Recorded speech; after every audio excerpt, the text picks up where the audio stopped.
आमचे पानन रस्ते वाहून गेले.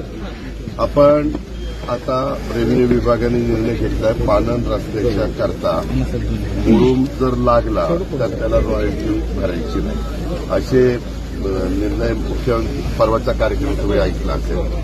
तर पानन रस्ते वाहून गेलेले असल्यावर बऱ्याचशा ठिकाणी मुलांचं शाळेमध्ये जाण्याचं सगळं प्रश्न निर्माण झालेला आहे.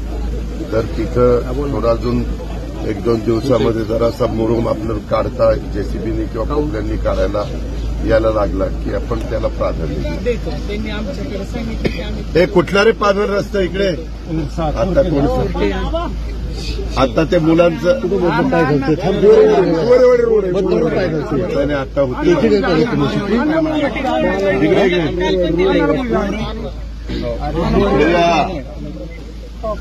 कुठला पानन रस्ता म्हणताय तुम्ही? शेरवस्तीचा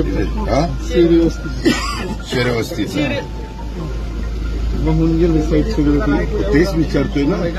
त्यांना तेच सांगतोय की बाबा आम्ही ते सगळे जिथं लोकांना किंवा मुलांना शाळेत जावं लागतं अशांना पण प्राधान्य करून देऊ. ठीक आहे ताई, तुमचं काही सरपंच म्हणतो कितीची बॉडी आहे? 13 अधिक 1 का 13?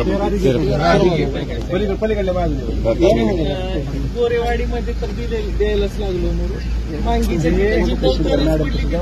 ऑलरेडी ज्यांनी मागणी केली त्यांना आम्ही देतोच आहे खात्री करून.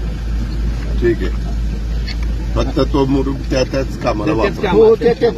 आता आपण एकमेकाला सगळे सहकार्य करू म्हणजे त्याच्यातनं चुकीच्या गोष्टी व्हायला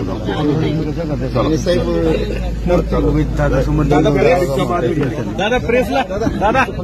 अरे बाबा आत्ताशी पहिलंच हे केलं लगेच संगोबामध्ये आज तिथं झालं चालेल आणि हे पण